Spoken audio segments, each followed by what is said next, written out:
this week's video. Now, for a change this week, I'm not going to be talking about the gigs that I've played. I'm going to be talking about a gig that I went to watch. Now, this week, I went to watch, or the weekend just gone, I went to see Tommy Emmanuel, supported by Molly Tuttle. So originally, I wasn't going to go and see this gig because I had a gig myself. In fact, I had two, and then they ended up both falling through. And my friend Glenn, who you've seen on these videos before, he asked me if I wanted to go, and I am extremely glad that I did. Of course, the first thing I did when I got home from the gig is I went and got out my Tommy Emmanuel signature Maton guitar, and I tried to do this kind of thing. And then I got a thumb pick out and remembered that I can't really do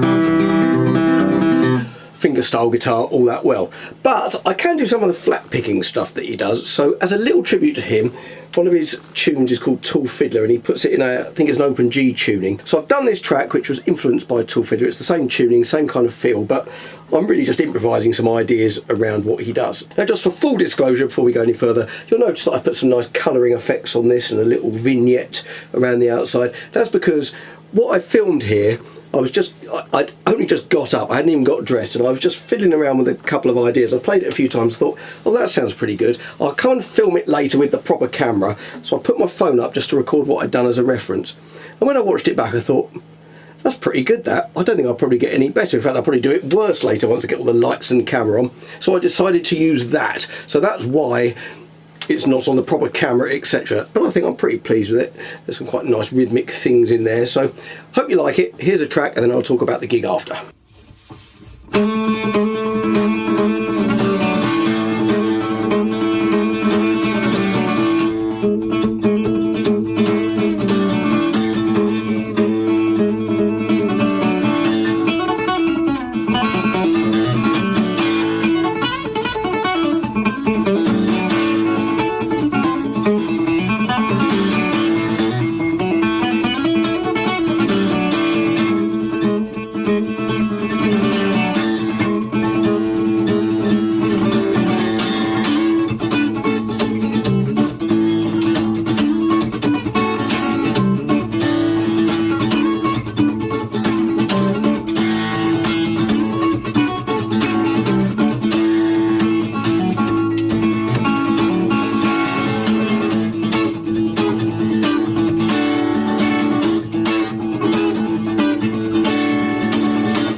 Now I'm going to start just with a couple of negatives to get them out of the way, because this isn't a negative review, and these negatives are nothing to do with the artists themselves. The first thing is, the gig was at the Warr Pavillion in Bexhill, which is a lovely old Art Deco building, and there's a kind of, I guess it's the stalls is the middle section downstairs, and there's a raised level on each side which I think are called the side stalls, and there's rows of five seats going all the way forward, and the seats are slightly angled.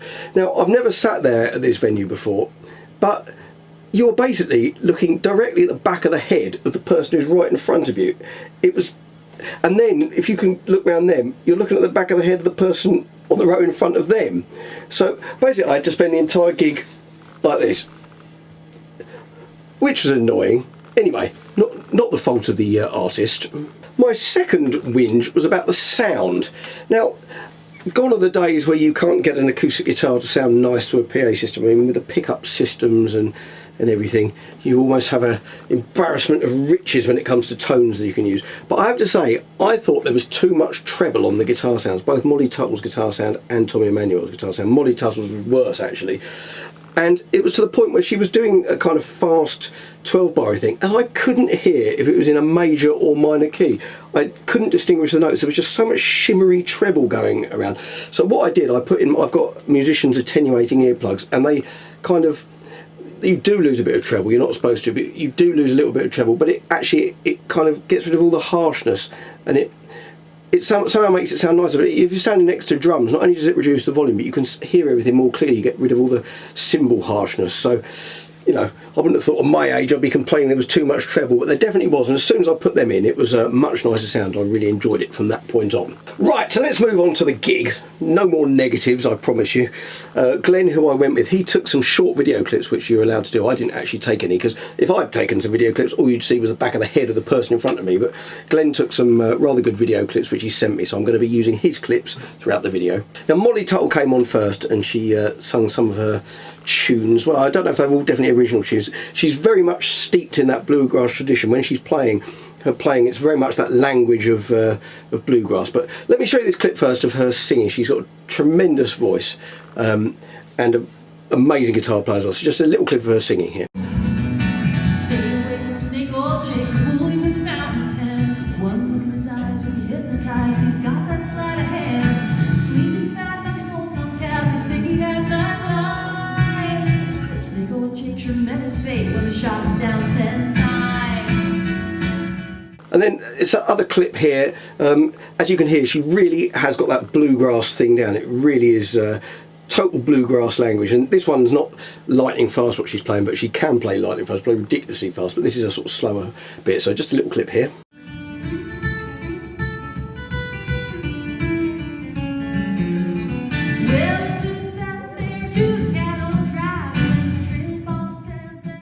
So she did a set of, I'm not sure, maybe half an hour or something, and then there was quite a longish break. Good job, because the gents' loos, there was a massive queue. There was only about 5 loos for a venue that was mainly full of men, shall we say, of a certain age. It's definitely clear what Tommy's demographic is, and I'm within that, I think. But there were women there, but it was mainly men.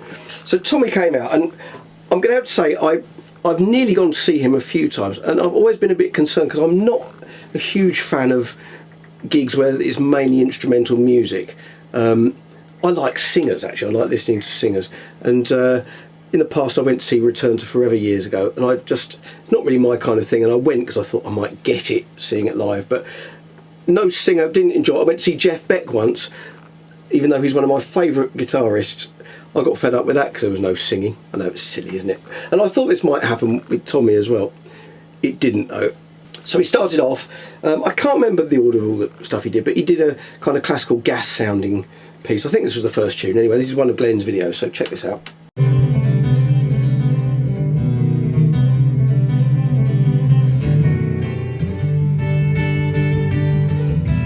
Then another clip here, this lovely sort of gentle finger-picked tune. That's the thing, he was changing up the tempos, the feels, the different techniques he was using. So, you know, even if you were being a guitar nerd, it was interesting because you could see the different things he was doing.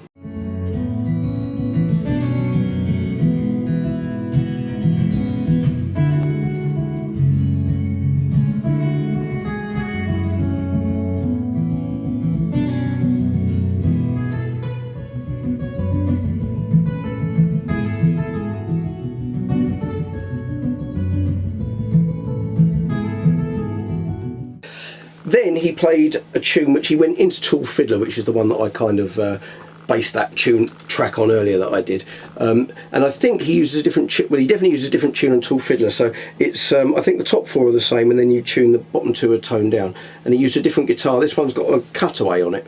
I'm not sure which model it is. I think it might be someone else's artist model. He had 3 Matons on stage actually. He had his main one, which was one of these, the one with the cutaway, and there was another one. I can't remember if he used that, so I don't know if that was just a spare. But anyway, he used this other guitar a couple of times, so check this out. This was a nice piece as well.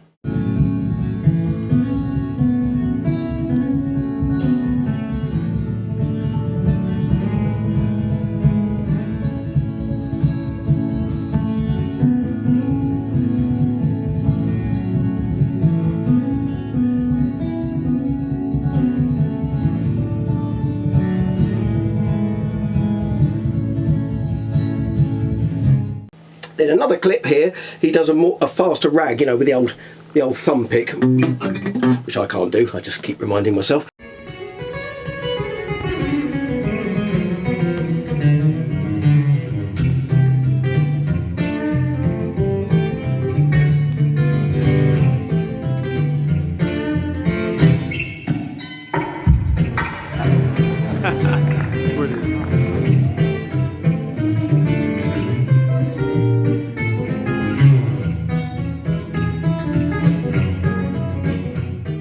And one of my favourite parts of the evening, he played a Beatles medley, which I think consisted of Lady Madonna, Please Please Me, which was fantastic. I wish I could. I can't find a recording of him doing it. He was doing some lovely chords on the "Come on, come on, come on" on that section, and he did. Lady Madonna said that, and he did Paperback Writer, which is the most brain-baffling bit of finger picking I've ever heard. He plays the riff whilst doing a melody over the top, which is fantastic. I have found a recording of that, and I can't play it. Now, one of the coolest parts of the whole evening, he did quite a extended percussion thing on the guitar, and he explained how he did it after he did it. He's got a mic in this. Actually, I've had this. Can't believe this. I've had this 18 years. This guitar, and they've now got a different mic system, and the mic is on a sort of like a flexible stalk, so you can reposition it. This one's not, and I discovered this week the mic has fallen off where it was attached to, so I emailed Maton this week and they got straight back to me and told me how I can reattach it. Anyway, that aside, so Tommy uses one of the sound hole protector things, and I've read a few things on him since I got back, because obviously I've gone down this rabbit hole of wanting to know everything about him, and he reckons he puts the preamp on absolutely full, and he has the mic on full when he's doing the percussion bit, he said. And he's getting all these different sounds, and he was explaining he plays with, at one point he's playing in 4 with that hand and then doing triplets over the top with that hand. He sort of plays up here, it's all scratched there on his guitar from him doing this kind of thing. He uses a wire brush that drummers use on it, doing all kinds of stuff, and his rhythm is phenomenal. It was so interesting, and then he starts hitting the vocal mic to get a different sound as well. It was really good fun, so there's a little clip of it here.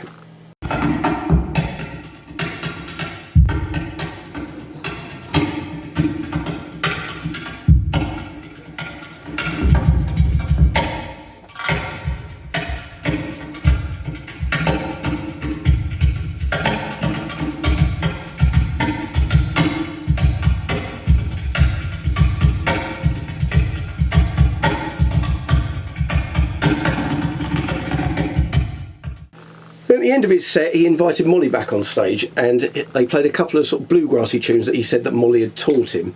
I think they were like traditional bluegrass tunes, and it was absolutely brilliant. They were sort of trading licks and stuff, and as I said before, Molly Tuttle's playing is really in that bluegrass language. She's got all those bluegrass licks absolutely down, and Tommy is kind of doing his own thing. He's not playing all that bluegrassy stuff, he's kind of doing what he does, and it's really nice contrast and nice and refreshing. He plays some kind of melodic things which you wouldn't normally get in that kind of thing, and it's a bit like, I've seen him playing, I can't remember the guy's name, but playing with one of the sort of gypsy jazz Django style guys, and they were trading licks, and again, he's not trying to pastiche that style, he's just doing his own thing, and it's a nice contrast.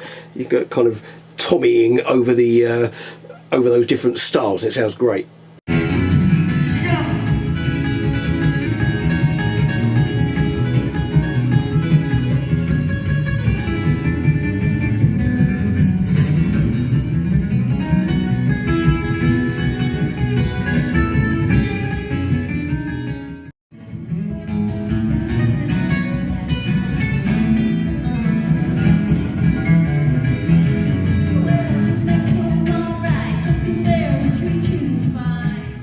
So to conclude, I'm so glad I went to watch this. 2 fantastic players, but Tommy Emmanuel absolutely blew me away, and I'm definitely going to go again when he's over in the UK. So I don't think it's often that you get to go and see someone who you could consider to be, if not the best, certainly one of the best at what they do in the world.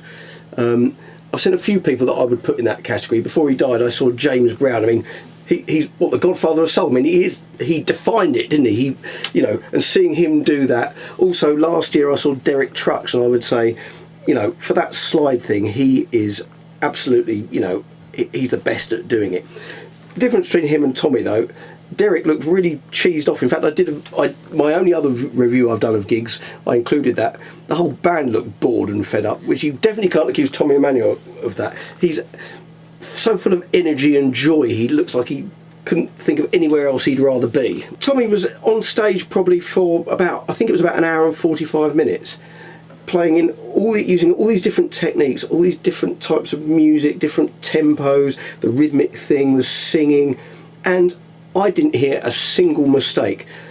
It was phenomenal. I mean, to play things that difficult, that well, without any mistake, and to pace the set he did, the way and keeps it interesting. At no point did I get bored thinking, oh, I wish there was a singer here, which is quite a feat, really. He's obviously honed the show over many years. Glenn, who I went with, said he's seen him several times. He said there's bits that he's seen him do before, but there's lots of new bits. So he's obviously changing and developing the show. And I looked at the stuff he's recorded on Spotify, and he's got such a back catalogue of stuff. I mean, he's been playing years, but it's just phenomenal, a phenomenal technical achievement, if nothing else. But it is more than technique.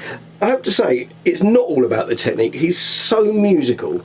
It's his phenomenal technique enables him to play with this incredible pocket and play so musically. When he's doing the rhythmic stuff, it's foot tapping. It really is. It's so rhythmic, and I think it's the rhythm that makes it so exciting and likeable and listenable. It's phenomenal. So I'm absolutely in awe of him. I mean, the amount of practice it must have taken over the years to get to that level. I have to say as well, I think, and it's funny because you don't think this when he's playing, I think he plays, watching him, he plays pretty lightly. Now, this guitar, I've looked at it today, I need to tighten the truss rod up in it. These guitars you can set with an incredibly low action and make them really easy to play, but well, they're only easy to play if you play them in the right way. You have to play them fairly softly. Now, he does play quite hard when he's strumming, but when he's finger picking, he says it himself, you know, he's playing fairly lightly and relying on the preamp being up high, so he only has to tickle the guitar. And having seen him, he is doing that. And I think, because obviously I'm going to be working on some of his things now, I'm going to bear that in mind, because I always tend to probably play too hard to get that sound. So I'm not sure how much of the set is sort of truly improvised. He's definitely improvising when he's playing with Molly Tuttle.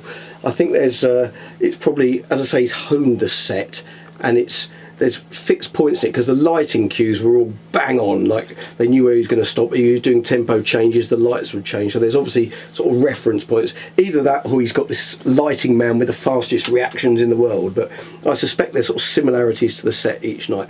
But it was a beautifully paced set. I'm definitely going to go and see him next time, and I recommend, if you get a chance, to go and see him, both for a musical and a guitar nerdy technical experience. It ticks both boxes. It was fantastic. Well, I hope you enjoyed that review. I hope you enjoyed the video. I post new videos at 7 PM UK time every week. And they're not all gig reviews. Quite often I've got my weekly vlog of being a professional musician in the UK, or I do some gear reviews, or some even guitar lessons maybe sometimes. So please go and have a look at some other stuff on my channel, and I hope to see you next week. When I get them deep blues, easy go.